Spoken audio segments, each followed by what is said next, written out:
அனைவருக்கும் வணக்கம். நம்ம இதில் என்ன பார்க்கணும்னா மெட்ராஸ் ஹைகோர்ட் எக்ஸாம். ஸோ இப்போ வந்து பார்த்திங்கன்னா நம்ம வந்து தேர்வு தள்ளி போவது உறுதி அப்படின்ற மாதிரி நம்ம சொல்லலாம். நம்ம ஆகஸ்ட்டில் எதிர்பார்த்தோம், பட் ஆகஸ்ட் இதில் வருமா அப்படின்றது ஒரு பெரிய கேள்விக்குறியாக இருக்குது. ஸோ செப்டம்பரில் தான் வருமா அப்படின்ற மாதிரி நம்ம ஒரு முடிவுக்கு வந்திருக்கிறோம், ரைட்டா? ஸோ நான் கூட சொல்லியிருப்பேன் இதுக்கு முன்னாடி ஒரு வீடியோவில், செப்டம்பரில் தான் உங்களுக்கு எக்ஸாம் வரதுக்கான வாய்ப்புகள் இருக்குது அப்படின்ற மாதிரி. இப்போ என்ன அப்படின்னா, நம்ம டெஸ்ட் பேட்சில் ஜாயின் பண்ணியிருக்கக்கூடிய நண்பர்கள் வந்து டெஸ்ட் எழுதி அந்த ஷேர் பண்ணுறாங்க இல்லையா? ஸோ அதனுடைய கவுண்டிங்கை பொறுத்து நான் சில விஷயங்களை உங்கள்கிட்ட ஷேர் பண்ணணும். ஆக்சுவலாக வந்து சரி எக்ஸாம் தள்ளி போச்சுன்னே வச்சுக்குவோம், ஆகஸ்ட்டில் செப்டம்பரில் நடக்குதுன்னே வச்சுக்குவோம்.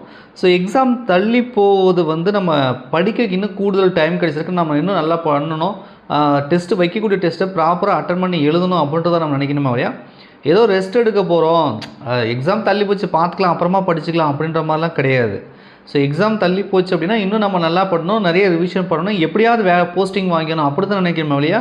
கொஞ்சம் பிரேக் எடுத்துக்கலாம், பரவாயில்ல டைம் இருக்குது நம்ம அப்புறமா படிச்சுக்கலாம்னு நினச்சிங்க அப்படின்னா கண்டிப்பாக அது உங்களுக்கு வந்து மைனஸ் பாயிண்ட்டாக போய் முடியும், ரைட்டா?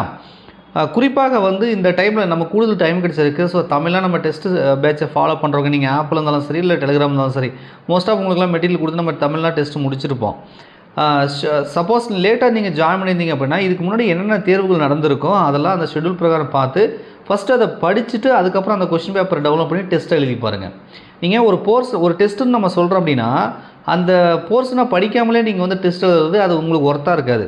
அந்த டெஸ்ட்டு என்ன ஷெட்யூல், அந்த என்ன போர்ஷன் சொல்லி டெஸ்ட் வைக்கிறோமோ அதை படிச்சுட்டு அதுக்கப்புறம் கொஸ்டின் பேப்பரை டெவலப் பண்ணி டெஸ்ட் எழுதி பார்த்துட்டு அந்த டெஸ்ட்டில் உங்களுக்கு தெரியாத கேள்விகள் என்ன இருக்குது, தெரிஞ்ச கேள்வி என்ன இருக்குது, தெரியாத கேள்வி எந்தெந்த பாடம் நம்ம படிக்காமல் விட்டுட்டோம், எங்கே மிஸ் பண்ணிட்டோம் அப்படின்றத நம்ம மறுபடியும் மீண்டும் ஒரு டைம் படித்து அதை புரிஞ்சுக்கிட்டோமா அப்படின்னா ஸோ அதுக்கப்புறம் தான் நீங்கள் அதுதான் வந்து டெஸ்ட்டோட மெயின் பாயிண்ட்டே அதுதான். நம்ம டெஸ்ட் பேட்சோட நோக்கமே அதுதானே. நம்ம டெஸ்ட்டு வைக்கிறோம், நீங்கள் படிச்சிருந்தீங்கன்னா ஃபுல் மார்க் எடுப்பீங்க, படிக்கலைன்னா மார்க் கம்மியாக வரும். மார்க் கம்மியாக வரும்போது எந்தெந்த கேள்விக்கு தெரியல, எந்தெந்த பாடத்தை நம்ம படிக்காமல் விட்டுட்டோம், அல்லது நம்ம படித்து பகுதியிலேருந்து எந்தெந்த கேள்விக்கு நமக்கு விடை கொடுக்க முடியல அதை தெரிஞ்சுட்டு மீண்டும் ஒரு டைம் படிச்சுட்டு அதை தெரிஞ்சுக்கிறதுக்கு பேர் தான் நம்ம டெஸ்ட் பேட்சை நம்ம வைக்கிறோம், ரைட்டா?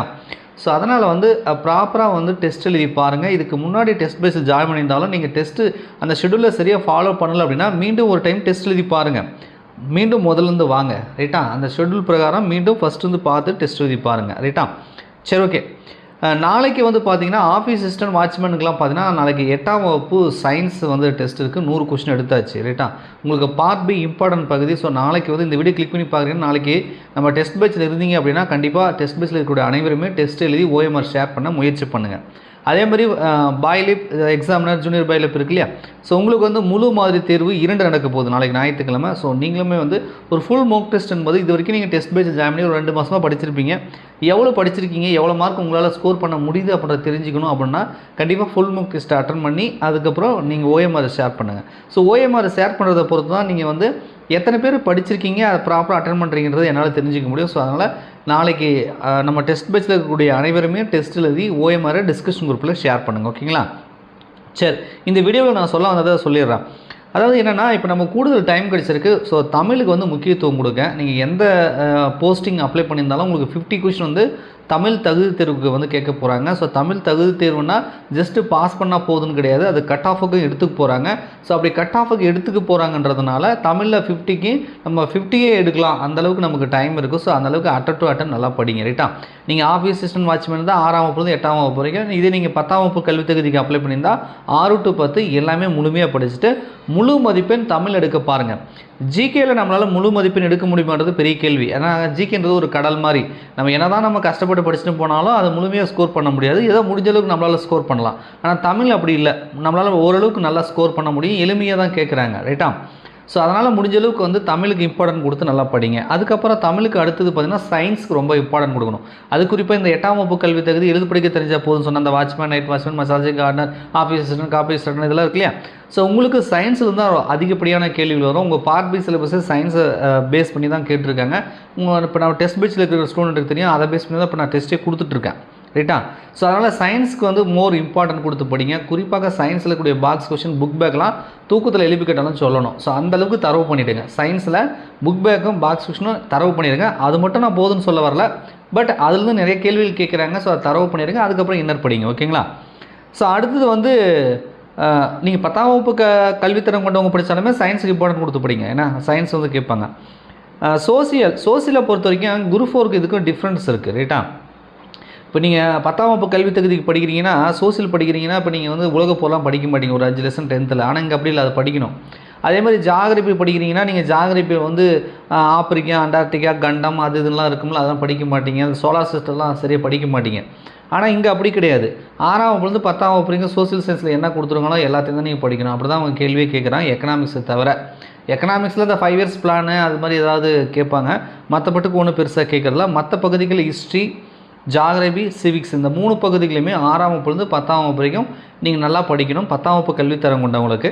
நீங்கள் 8ஆம் வகுப்பு கல்வி தகுதி கொண்டவங்களுக்கு சிவிக்ஸ் மட்டும் முழுமையாக படிக்கலாம். ஹிஸ்ட்ரியும் ஜியாகிரபியும் இம்பார்ட்டன்ட் லெசன் மட்டும் படித்தா போதும், மற்றதை நீங்கள் படிக்க வேண்டியதில்லை. எது இந்த 8ஆம் வகுப்பு கல்வி தகுதி எழுது படிக்க தெரிஞ்ச போதும் சொல்கிறோம் இல்லையா, அவங்க மட்டும் இம்பார்ட்டன்ட் லெசன் மட்டும் படிக்கலாம், முழுமையாக படிக்க வேண்டியதில்லை. ஆனால் 10ஆம் வகுப்பு கல்வித்தரம் கொண்டவங்களுக்கு எக்கனாமிக்ஸ் தவிர மற்ற எல்லாமே நீங்கள் முழுமையாக படித்தா தான் வந்து சரியாக இருக்கும். ரைட்டா? ஸோ படிச்சிருங்க. அதே மாதிரி மேக்ஸு, சிஏ. மேக்ஸ் வந்து இப்போ வந்து என்ன தான் எக்ஸாம் தள்ளி போனாலும் இன்னும் நமக்கு ஒரு 1 மந்த் இருக்குன்னு வச்சுக்கோங்களேன். டெய்லியும் ப்ராக்டிஸ் பண்ண ஒரு 10 கொஷின் 5 கொஷின் டெய்லியுமே நீங்கள் வந்து போட்டு பாருங்கள். ரைட்டா? அது குறிப்பாக இந்த வாட்ச்மேன், மசால்ஜி இந்த மாதிரிலாம் ஆஃபீஸ்லாம் இருக்கீங்கன்னா, நீங்கள் அந்த 4ஆம் வகுப்பு, 5ஆம் வகுப்பு, 6ஆம் வகுப்பு, 7ஆம் வகுப்பு இந்த 4 கிளாஸ்க்கு ரொம்ப இம்பார்ட்டன்ட் கொடுத்து அதில் இருக்கக்கூடிய பேசிக் சம்ஸ்லாம் வந்து ஒர்க் அவுட் பண்ணி பாருங்கள். ரைட்டா? இப்போ எம்டிஎஸ் இப்போ ரீசெண்டாக பாண்டிச்சேரி எக்ஸாம் ஆனதில் அந்த கொஷின் பேப்பர்லாம் டெவலப் பண்ணி எப்படி மேக்ஸ் கேட்டிருக்காங்க, அதேமாதிரி ப்ரீவியஸ் இயர் கொஷின் எப்படி மேக்ஸ் கேட்டிருக்காங்கன்னு பார்த்து ஒர்க் அவுட் பண்ணி பாருங்கள். 10ஆம் வகுப்பு கல்வி தகுதி கொண்டவங்களுக்கு பார்த்தீங்கன்னா, நம்ம டிஎன்பிசி ப்ரீவியஸ் இயர் கொஷின்லாம் டவுன்லோட் பண்ணி நீங்கள் ஒர்க் அவுட் பண்ணி பாருங்கள். ஸ்கூல் புக்கும் கொஞ்சம் பார்த்து படிங்க. நம்ம குரூப் 4 சிலபஸ் மாதிரி தான் அது. கொஞ்சம் ரீசனிங் இம்பார்ட்டன்ட் கொடுத்து பாருங்கள். ஓகேங்களா? ஸோ ரீசனிங் ஸ்கூல் புக்கில் கவர் ஆகாது. நம்ம டிஎன்பிசி ப்ரீவியஸ்க்குள்ளே அங்கங்கே கேட்டிருப்பாங்க, அதுக்கு மட்டும் கொஞ்சம் இம்பார்ட்டன்ட் கொடுத்து படிங்க. ஸோ இது வந்து மேக்ஸு டெய்லியுமே ஒரு 5 கணக்கு 10 கணக்கு ரெகுலராக வந்து ப்ராக்டிஸ் பண்ணிட்டே இருங்க. அதுதான் வந்து கடைசி டைமில் உங்களுக்கு கை கொடுக்கும். ஸ்பீடு முக்கியம், டைம் மேனேஜ்மெண்ட் முக்கியம், அக்யூரன்ஸ் முக்கியம். அது எல்லாத்துக்குமே நீங்கள் வந்து ப்ராக்டிஸ் பண்ணால் மட்டும் தான் முடியும் இல்லையா? ஒர்க் அவுட் பண்ணாமல் மேலோட்டமாக அப்படியே கண்ணில் பார்த்துட்டு நம்ம இது ஃபார்முலாவா இப்படி சப்ஸ்டிட் பண்ணுறாங்களா, ஓ இப்படி தான் பண்ணணுமா அப்படின்னு நீங்கள் படிச்சிங்கன்னா அது உங்களுக்கு கை கொடுக்காது. ஸோ மேக்ஸ் வந்து ப்ராக்டிஸ் ரொம்ப ரொம்ப இம்பார்ட்டன்ட். ஸோ ஒர்க் அவுட் பண்ணி ரஃப் நோட் ஒரு 20 ரூபா 30 ரூபாய்க்கு ஒரு ரஃப் நோட் ஒன்று வாங்கி அதில் டெய்லியுமே ப்ராக்டிஸ் பண்ணுங்கள். ரைட்டுங்களா? அடுத்து current affairs 1 year current affairs படிங்க. கண்டிப்பாக நோட்டிஃபிகேஷன் கொடுத்துட்டாங்க, கொஷின் எடுத்திருப்பாங்க.